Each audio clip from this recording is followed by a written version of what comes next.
All right, let's talk about what went down last night in LA. And Zach Greinke seems to be on the wrong end of a lot of this kind of stuff.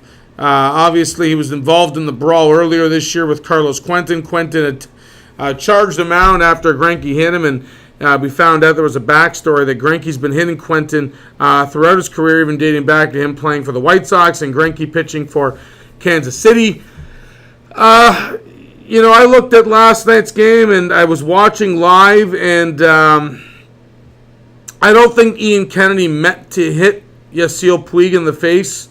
He looked like he was going high and tight on him to get him off the plate. Puig's been so good, and you gotta, if you're a pitcher, you can't let him feel comfortable. So I understand what Kennedy's doing there. He hits him, and then Zach Greinke, who's got really good control. So when Greinke hits guys, and this was Quentin's point, is that when Greinke hits you, it's hard to think it's an accident because he seems to know where he's throwing, and he seems really solid as far as being able to get the ball where he needs to. This is the aftermath of what went down yesterday.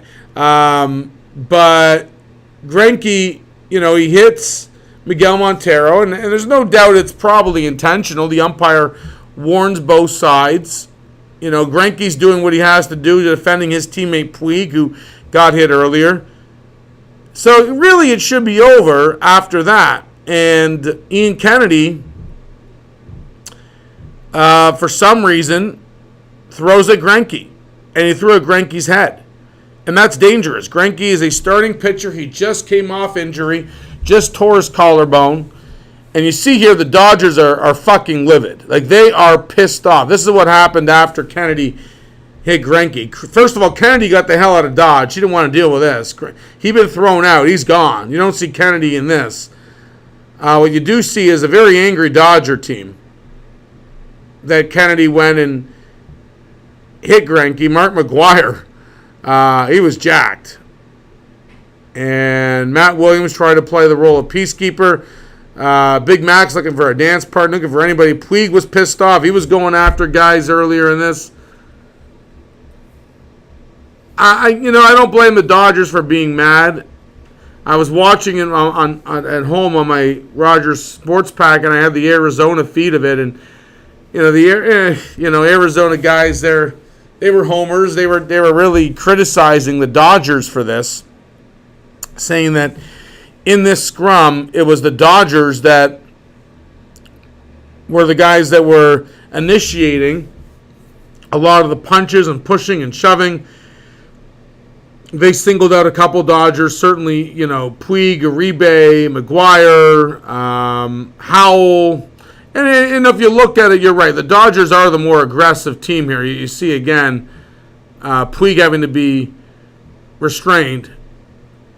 But I think you can understand why the Dodgers were mad. This didn't have to happen if Kennedy doesn't go and throw at Greinke's head.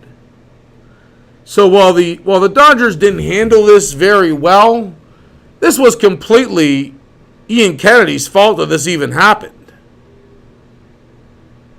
He's the reason why this took place. And maybe the Dodgers could have been a little bit more calm about it, but you never want to see a guy, your ace. Well, I guess he's not, Clayton Kershaw's their ace, but their second best pitcher who signed that $140 million deal in the offseason. He just came back from missing almost 2 months with that broken collarbone. You don't want to see anybody throw at his head. You don't want to see anyone throw at anybody's head, but especially, that's Zach Greinke up in the... And after Greinke responded earlier in the game by hitting Montero and the benches were warned, that really should have been the end of it. Puig got hurt, Montero got hurt, eye for an eye, it's over. I don't know why Kennedy did what he did, and he'll probably get suspended for it. I think that Ian Kennedy, here's the pitch again, throwing at Greinke's head after both benches had already been warned. That's just stupid. And there you see Kennedy walking off. Okay, I did it. I'm out. He gone. All right, then people are going. Kennedy's like, get me out of here. He's walking away. He wants no part of this. Sort of lets his teammate, look at Kennedy, just get the hell out of there. Just let everyone else fight for you. You're the reason why this is happening, and you're getting out of Dodge. I like Ian Kennedy, but I think he made a pretty big mistake doing that yesterday. That's not right. And I think the Dodgers, like I said, didn't really act very professionally, but they're an angry baseball team. They've been getting the shit kicked out of them all year. They were the favorites to win the division, and they've been a disgrace. Greinke wasn't about to charge the mound. He remembers the last time he was on the mound and Carlos Quentin charged him, broke his collarbone. Greinke's not about to do anything here. All right, I got hit. I'm not going after anybody. Keep me back here. What was really weird is why Greinke was even hitting. Because he didn't come out to pitch the next inning. He took first base after he got hit, and then didn't come back to pitch. This happened in the 7th inning. Why not pinch hit for him if he's not going to stay in the game? Don Mattingly, I'm not sure what he was thinking here. Well, Turner Ward, you see against the railing there, barely avoided an injury, and this was pretty close to spilling over into the fans, and it could get pretty rough at Chavez Ravine, so luckily no fans got involved here. I like what Matt Williams is doing. Matt Williams is trying to be a peacekeeper, it's holding back Mattingly. Big Mac, on the other hand, he was losing his shit. It's funny that, growing up as a big baseball fan, these were guys I watched growing up. Don Mattingly, Mark McGwire, Kirk Gibson, stars from the older generation.